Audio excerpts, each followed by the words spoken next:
I'm Tom from Do-It-Yourself Home Automation. This is a look at unboxing the Medify Air Car Air Purifier. This is a HEPA13 air purifier for your car. So let's go ahead and open it up. Pull the plastic off first.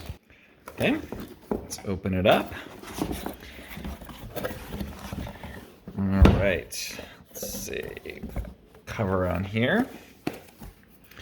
And there it is. It's a little bit bigger than I was expecting. Medify Air sent me this one to take a look at and use.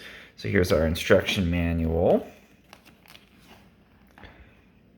Seems like some just basic stuff here. We'll take a look at that in a minute. Now we've got the unit itself. Let's take it out. Okay, here it is. So we've got, looks like a fan speed control, power button, and a option to turn on and off the ionizer. So it has an ionizer. It can generate ions in the air that you can use, I guess, almost like ozone to remove odors from your car. Some people like to use that. Some people don't like to have the ozone generation. It seems like there's an ability to switch that on and off here, but we'll explore that a bit more.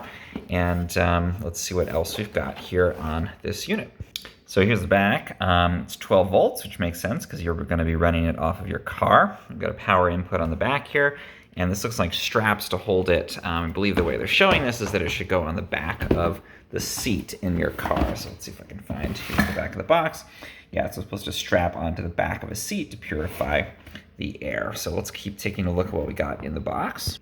So in here, we've got some straps, probably to hold this onto the back of the seat.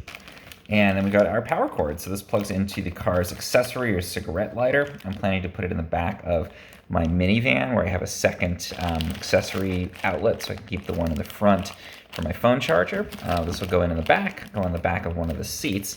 So this would plug into that little power plug on the back here, and then you'd use the straps to attach this wherever you want in your car. I guess you could just have it sitting out if you wanted to.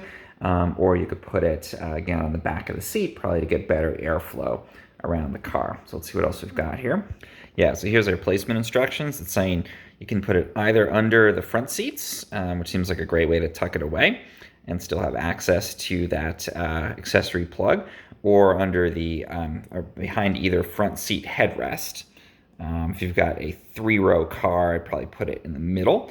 Or on the back seat console. So it's saying you can put it up kind of in the back. Obviously make sure you secure it so that if you got in an accident or something, it wouldn't go flying.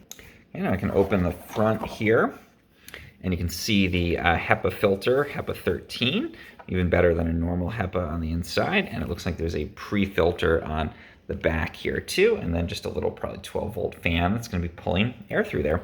So seems like a really great way to have a HEPA filter in your car, especially in California here during wildfire season. I think this will be great.